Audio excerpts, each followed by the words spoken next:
Good morning students. Last class में हमने प्रसार शिक्षा के बारे में जाना था कि प्रसार शिक्षा किसे कहते हैं, क्या होती है। जनरली मैं थोड़ा सा इंट्रोडक्शन फिर से दे देती हूँ कि प्रसार शिक्षा एक व्यावहारिक विज्ञान माना गया है। एक अनौपचारिक शिक्षा होती है जो किसी भी समय किसी भी विषय पर व्यक्तियों की आवश्यकता और समस्याओं को ध्यान में रखकर दी जाती है।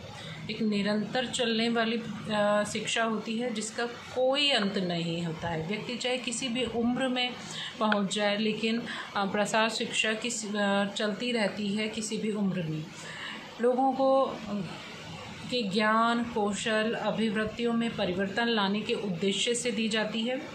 उनके में नवीन विचारों और नवीन तकनीकों को समझाने और लोग आसानी से उसे अपना लें, इस स्तर पर इस उद्देश्य से के आधार पर दी जाती है, जिससे वह इन सबको अपना कर अपना जीवन स्तर ऊंचा उठा सके, अपने रहन सहन के स्तर को ऊंचा उठा सके। किसी पर भी ज़बरदस्ती या हार्डली देने वाली शिक्षा नहीं होती है।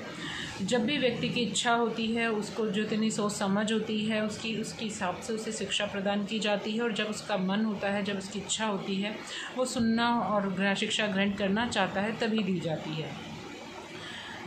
सामान्यतः मुख्य उद्देश्य माना गया है प्रसार शिक्षा का ग्रामीणों की समस्याओं को समझने और उनका निदान करने के लिए उन्हें सक्षम बनाना।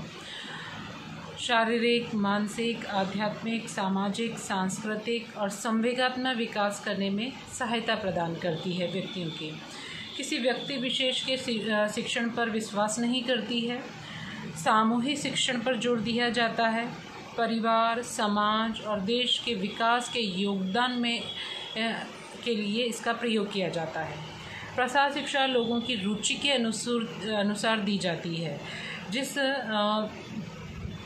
विषय में लोगों का इंटरेस्ट होता है, वो जानना चाहते हैं, समझना चाहते हैं, या जिस विषय से संबंधित उनको समस्याएं होती हैं, उनकी आवश्यकताएं होती हैं, उन्हीं विषयों पर उनको उससे संबंधित शिक्षा प्रदान की जाती है।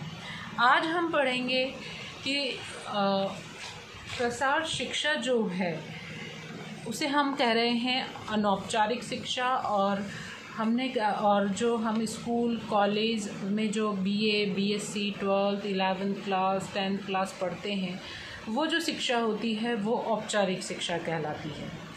दोनों में क्या अंतर है, औपचारिक शिक्षा और अनौपचारिक शिक्षा? यदि हम बात करें तो औपचारिक शिक्षा जो होती है वो किसी न किसी पर्टिकुलर उद्देश्य के अंतर्गत ली जाती है। जैसे मुझे 5th क्लास पढ़ना है तो 5th क्लास में ही मैं एडमिशन लूँगी, उसी का जो सिलेबस होगा वो मुझे पढ़ाया जाएगा और उससे संबंधित मुझे एग्ज़ाम्स क्लियर करने होंगे। यानी कि हम कह सकते हैं कि एक निश्चित पाठ्यक्रम होता है जिसके तहत औपचारिक शिक्षा प्रदान की जाती है। और औपचारिक शिक्षा को प्राप्त करने के पश्चात हमें कोई डिग्री या सर्टिफिकेट या डिप्लोमा की डिग्री प्राप्त होती है। जैसे 5th क्लास का एग्ज़ाम दिया तो 5th क्लास का रिज़ल्ट्स हमें मिलेगा, मार्कशीट मिलेगी। यदि मैंने BA किया है तो BA की डिग्री मिलेगी, MA किया है MA की डिग्री मिलेगी, कंप्यूटर कोर्स किया है तो कंप्यूटर कोर्स की डिग्री मिलेगी, सर्टिफिकेट मिलेगा। इसके जस्ट विपरीत यदि हम अनौपचारिक शिक्षा की बात करें तो अनौपचारिक शिक्षा में कोई निश्चित पाठ्यक्रम नहीं होता है। ना तो कोई समय निश्चित होता है, न कोई संस्थान निश्चित होता है, न कोई विषय निश्चित होता है।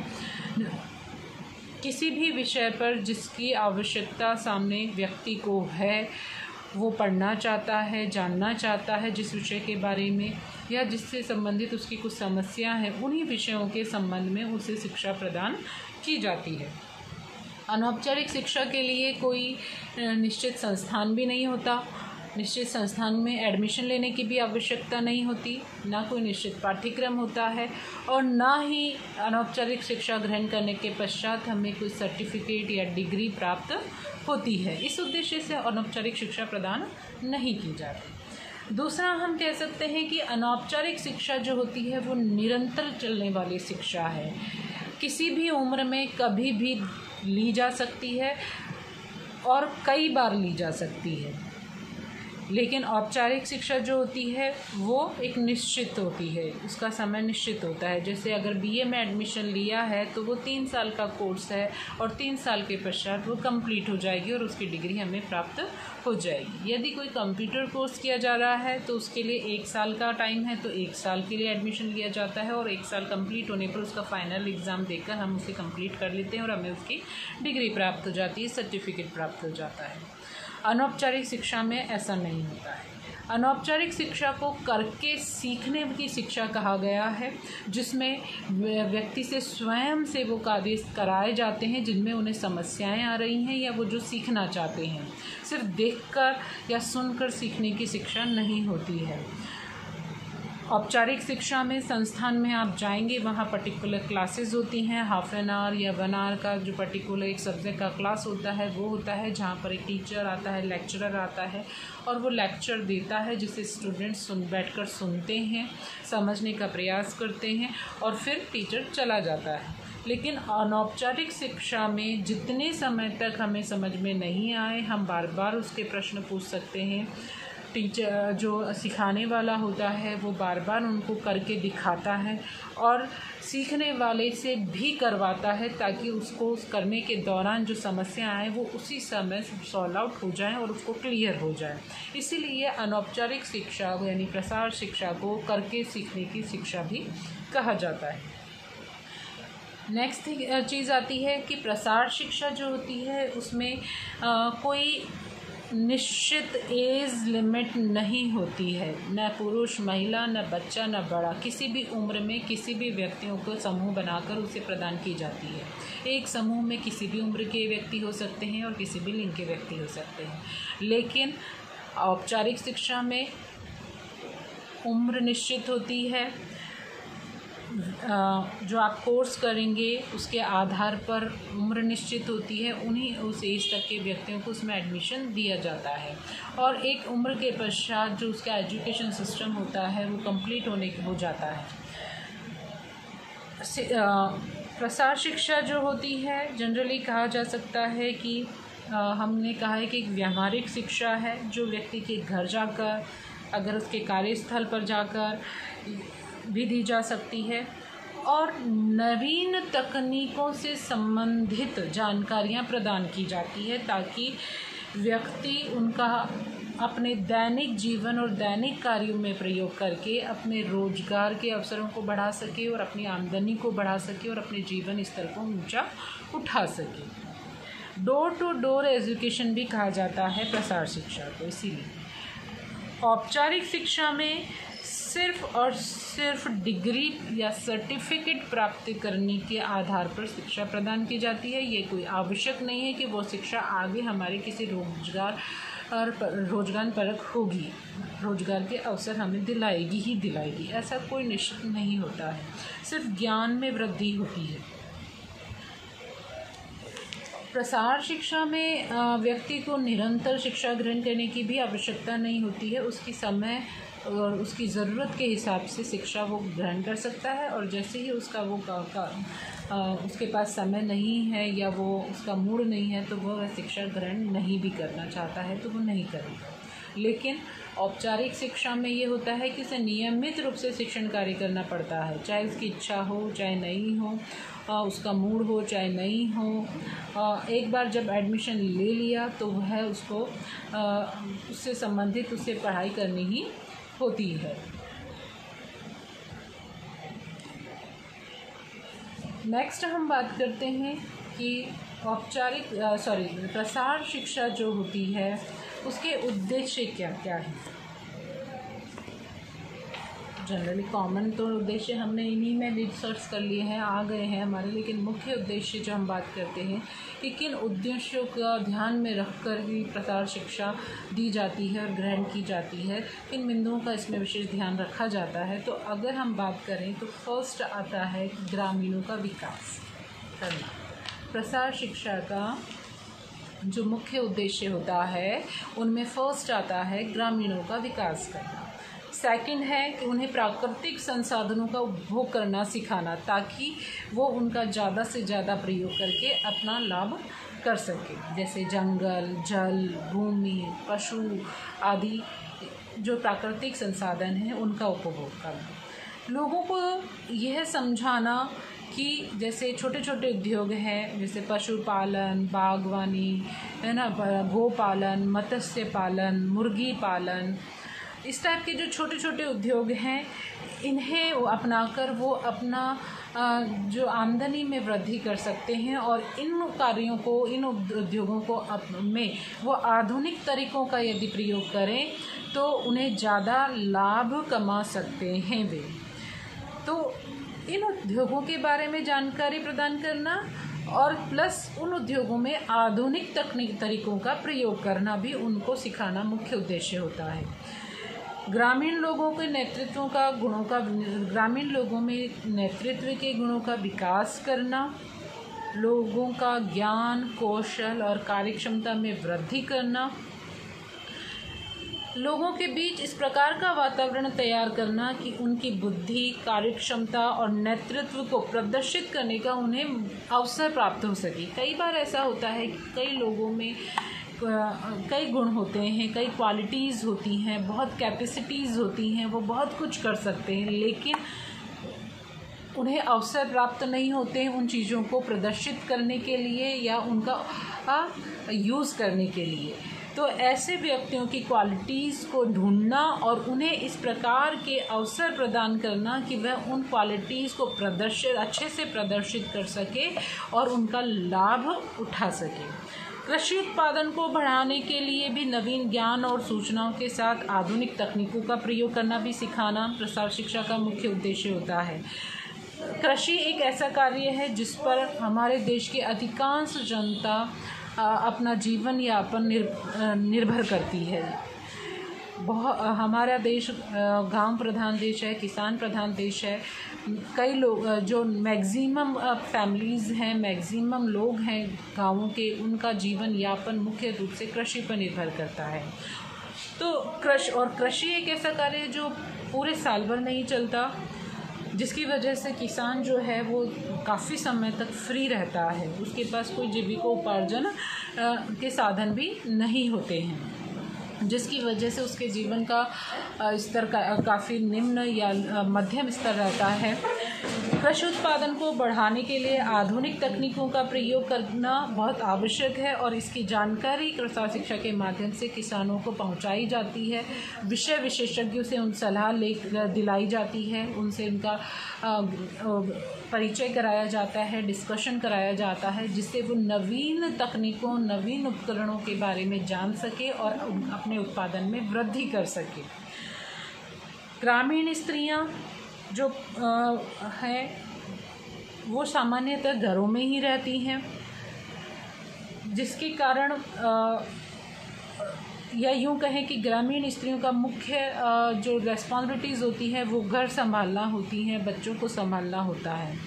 तो उन्हें इस प्रकार की शिक्षा प्रदान करना कि वो कम से कम समय और साधनों का प्रयोग करके अच्छे से घर संभाल सकें, बच्चों को उन्नत शिक्षाएं प्रदान कर सकें, साथ ही कुछ ऐसे छोटे मोटे घर में रहकर ही छोटे मोटे कार्य करके या उद्योग करके अब जीविकोपार्जन में भी सहयोग प्रदान कर सकती हैं। जैसे घर में रहकर ही सिलाई बुनाई करना, कढ़ाई करना, पापड़ उद्योग, अचार उद्योग,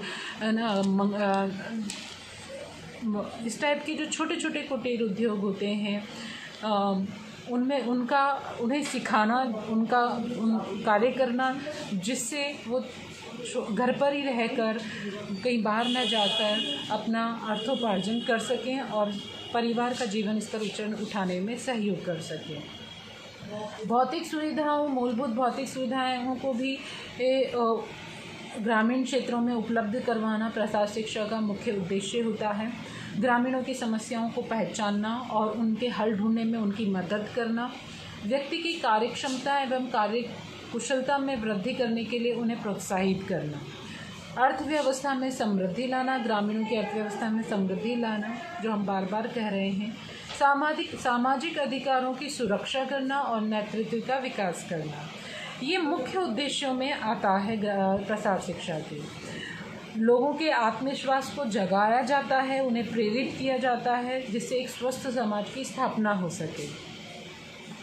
ग्रामीणों में मैं, नहीं और हम, ये भावनाएं बहुत ज़्यादा होती हैं, बहुत ज़्यादा मैं, नहीं और हम की भावना का विकास करना, जिससे वो संपूर्ण समुदाय और समाज का विकास हो सके।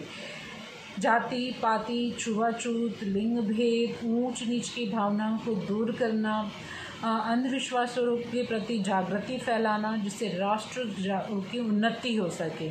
नहीं तो सामान्यतः यह होता है कि ग्रामीण क्षेत्रों में जहाँ शिक्षा की कमी होती है वहाँ अंधविश्वास और रूढ़िवाद परंपराएं ज़्यादा प्रचलित होती हैं, जिनके कारण कई लोगों का और परिवारों का जीवन दूभर हो जाता है, समाप्त हो जाता है और उन अंधविश्वासों के चलते। ग्रामीणों को प्रगतिशील बनाना, अपने पैरों पर खड़ा करना, उन्हें इस प्रकार के छोटे छोटे कार्य सिखाना जिससे वो अपने पैरों पर खड़े हो सकें और अपने परिवार का पालन पोषण आसानी से कर सकें। पर युवा शक्ति को जागृत करना और उन युवा शक्तियों को ग्रामीण विकास में लगाना, ताकि लोगों को ज़्यादा से ज़्यादा जनशक्ति प्राप्त हो सके और नवीन युवा जो होते हैं उन्हें नवीन तकनीकों, नवीन जानकारियों का नवीन ज्ञान बहुत होता है। अगर वो लोगों का साथ दें, ग्रामीणों का साथ दें, तो उन्हें काफ़ी फ़ायदा होता है। प्रौढ़ शिक्षा की व्यवस्था करना ताकि ग्रामीण क्षेत्रों में शिक्षा का ज़्यादा से ज़्यादा विकास हो सके। स्वरोजगार की स्थापना करना और स्वरोजगार के लिए ऋण उपलब्ध कराना। सरकार के द्वारा कौन कौन सी योजनाएं चलाई जा रही हैं, सरकार के द्वारा किस प्रकार सहायताएं प्राप्त की जा सकती हैं और एक आसानी से स्वरोजगार स्थापित किया जा सकता है, इनकी जानकारी पहुंचाना और इसके प्रति जागरूकता फैलाना। पंचायती शासन व्यवस्था और सहकारिता के प्रति लोगों में विश्वास पैदा करना। सिंचाई, यातायात, बैंक, स्कूल, हॉस्पिटल, पंचायत, सड़क, बाजार आदि की व्यवस्था करना, इनको डेवलप करना ग्रामीण क्षेत्रों में, ताकि ज़्यादा से ज़्यादा सुविधाएं उन्हें अपने आसपास के क्षेत्रों में ही प्राप्त हो जाए, उन्हें उनके लिए बाहर ना जाना पड़े, शहरों की तरफ ना भागना पड़े, जिससे गाँवों से जो पलायन की समस्या है वो भी शॉर्ट आउट हो जाए। लोकतांत्रिक तरीकों से कार्य करना ताकि लोग स्वयं ही आगे बढ़कर कार्यों को सीखें और सीख सकें।